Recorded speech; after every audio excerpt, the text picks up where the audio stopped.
Assalamualaikum warahmatullahi wabarakatuh. Kembali lagi anak-anak bersama saya di video yang kedua, yaitu kita akan membahas tentang istiqomah. Nah, ini adalah materi yang ketiga lanjutan dari video yang sebelumnya. Jadi, apa sih makna istiqomah itu? Nah, istiqomah itu anak-anak artinya sikap kukuh pada pendirian dan konsekuen dalam tindakan. Jadi tindakan kita itu harus konsekuen, berlanjut. Nah, dalam makna yang luas, istiqomah adalah sikap teguh dalam melakukan suatu kebaikan, membela dan mempertahankan keimanan dan keislaman walaupun menghadapi berbagai macam tantangan dan godaan di dunia ini. Seseorang yang mempunyai sifat istiqomah itu anak-anak bagaikan batu karang yang berada di tengah lautan yang tidak akan goyah walaupun diterjang oleh gelombang yang sangat besar.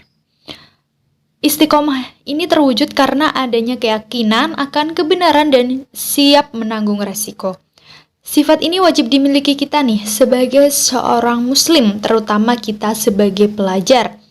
Nah, istiqomah ini dapat membantu kita untuk membentuk sikap dan perilaku yang sesuai dengan ajaran Islam. Oleh karena itu, kita sebagai pelajar harus memberi contoh yang baik kepada siapa saja, baik di kehidupan sehari-hari, masyarakat, sekolah, dan yang lainnya. Nah, di sini Allah Subhanahu wa taala itu berfirman dalam Quran surat Al-Ahqaf ayat 13 yang bunyinya Bismillahirrahmanirrahim. Innalladzina qalu rabbunallahu thumma istaqamu fala khaufun 'alaihim wala hum yahzanun. Artinya, sesungguhnya orang-orang yang berkata Tuhan kami adalah Allah, kemudian mereka tetap istiqomah, tidak ada rasa khawatir pada mereka dan mereka tidak pula bersedih. Nah, itu adalah arti dari surat Al-Ahqaf ayat 13.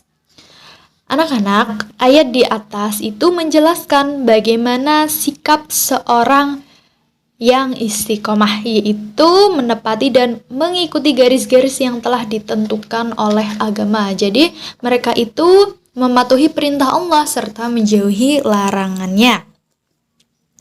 Nah, orang yang semacam ini itu anak-anak tidak perlu khawatir terhadap diri mereka karena nanti di akhirat mereka sudah dijamin oleh Allah Subhanahu wa taala akan keselamatan mereka.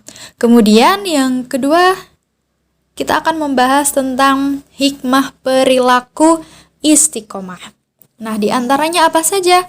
Yang pertama adalah orang yang istiqomah akan dijauhkan oleh Allah dari rasa takut dan sedih. Jadi orang yang istiqomah itu tidak takut, tidak akan bersedih dalam kehidupan masa yang akan datang. Kemudian orang yang istiqomah akan mendapatkan kesuksesan dalam kehidupan di dunia karena ia tekun dan ulet. Seseorang yang istiqomah mampu menjalankan kewajibannya serta tekun dan ulet itu pasti akan sukses. Kemudian yang ketiga yaitu C. Yang C anak-anak, orang yang istiqomah dan selalu sabar serta mendirikan sholat akan selalu dilindungi Allah Subhanahu wa taala. Jadi orang yang istiqomah dan sholatnya itu benar akan dilindungi oleh Allah Subhanahu wa taala dari godaan dan bencana yang dihadapi. Kemudian ada perilaku istiqomah dalam kehidupan sehari-hari nih. Contohnya yang pertama adalah menjalankan perintah Allah dan menjauhi larangannya. Jadi perintah Allah apa saja? Sholat, zakat, puasa ya. Nah, itu harus ditunaikan. Kemudian menjauhi larangannya seperti minum minuman keras, berjudi, berzina. Nah, itu harus dihindari. Kemudian B, melaksanakan sholat tepat pada waktunya. Nah, ini nih, sholat itu harus tepat waktu. Jangan sampai kita melewati waktu sholat tersebut. Nah, yang saya belajar terus-menerus. Nah, ini nih kita sebagai pelajar anak-anak harus tetap belajar sampai paham walaupun di kondisi pandemi.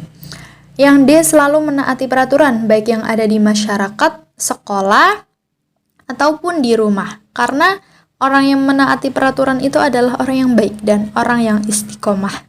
Kemudian yang E, selalu menjalankan kewajiban dengan rasa senang dan nyaman, tidak merasa dipaksa atau dibebani. Contohnya kita memiliki kewajiban, kita sebagai seorang pelajar, maka ya kewajiban kita harus belajar. Maka kita harus rasa senang dan nyaman, jangan merasa kita itu dibebani belajar. Ya kita akan belajar ya anak-anak, jadi harus tetap belajar dan belajar dengan rasa senang agar nanti ilmunya masuk. Seperti itu anak-anak. Nah, itu aja dari Bu Guru, kurang lebihnya mohon maaf. Wassalamualaikum warahmatullahi wabarakatuh.